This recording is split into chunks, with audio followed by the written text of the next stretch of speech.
एक नदी के किनारे एक गांव बसा हुआ था और गांव छोटा सा ही था। लोग भी बहुत कम थे, पर पास में एक बड़ा सा जंगल था और लोग जंगल में लकड़ियां काटने जाते थे। लेकिन कुछ दिनों से ये अफवाह उड़ रही थी कि जंगल में भूत है, इसलिए गांव के लोग वहां अब लकड़ियां काटने नहीं जाते। एक बार रामू, रमा, उसकी पत्नी और उसकी माँ राधा किसी दूसरे गांव से आ रहे थे और आते आते लेट हो गए थे। इसीलिए वो जंगल के रास्ते से शॉर्टकट लेकर अपने गांव की तरफ जल्दी जल्दी बढ़ने लगे कि हम समय रहते गांव पहुंच जाएंगे। पर रास्ते में उन्हें देर हो जाती है और जंगल में ही उन्हें रात हो जाती है। तभी उसकी माँ राधा थक जाती है और वो अपने बेटे से कहती है, बेटा, मैं बहुत थक गई हूँ। अब कुछ देर रुक कर चलते हैं, अब मैं चल नहीं पा रही हूँ। नहीं माँ, हम यहाँ नहीं रुक सकते, ये घना जंगल है, यहाँ जंगली जानवर भी है, हमें जल्दी ही गांव पहुँचना होगा, गांव ज्यादा दूर नहीं है, चलिए। रामू अपनी माँ से बातें कर ही रहा होता है, इतने में वहां साथ में से एक बादल जैसी कोई चीज आती है और फिर वहां एकदम से चुड़ैल आ जाती है, जिसे देखकर वो तीनों बहुत डर जाते हैं और कहने लगते हैं, ये क्या है, ये क्या है। और फिर उन्हें समझ आता है कि वो एक डायन है। वो चुड़ैल जोर जोर से हंसने लग जाती है और फिर वो उसकी सास को मार डालती है। राधा को मारने के बाद वो रामू को बंदी बना लेती है और फिर रमा से कहती है कि गांव जाओ और बहुत सारे लोगों को बुला कर लेकर आओ, नहीं तो तुम्हारे पति को भी मैं खा जाऊंगी।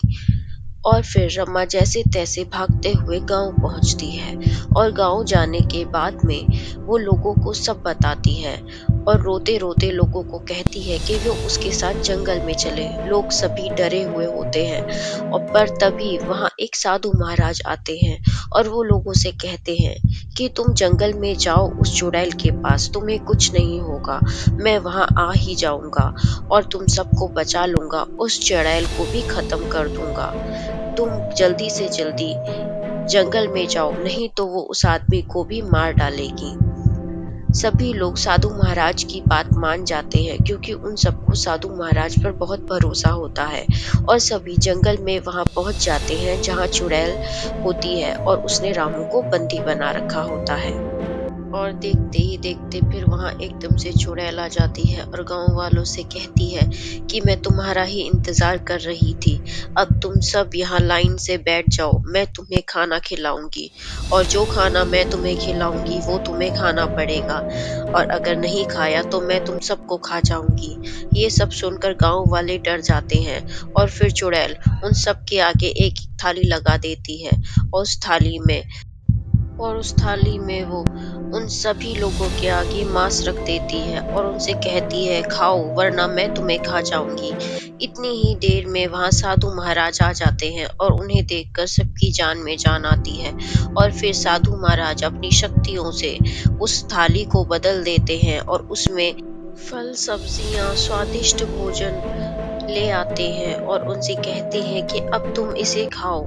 और दूसरी तरफ वो चुड़ैल को बंदी बना लेते हैं और फिर महाराज चुड़ैल को कहते हैं कि अब सब सच बताओ वरना तुम्हें अभी भस्म कर दूंगा।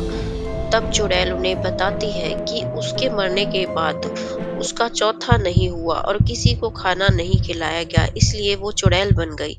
इसीलिए वो लोगों को खा जाती है और इन लोगों को वो मांस खिला रही थी।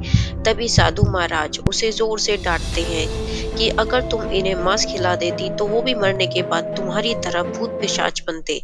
अब तुम ये देखो कि तुम्हारा चौथा अब हो गया है और मैंने इन्हें खाना खिला दिया है। अब अपनी मुक्ति लो और चली जाओ, वरना तुम्हें यहीं पर भस्म कर दूंगा। तभी चुड़ैल हाथ जोड़कर माफी मांगती है और फिर अपनी मुक्ति ले साधु के हाथ से वहां से चली जाती है।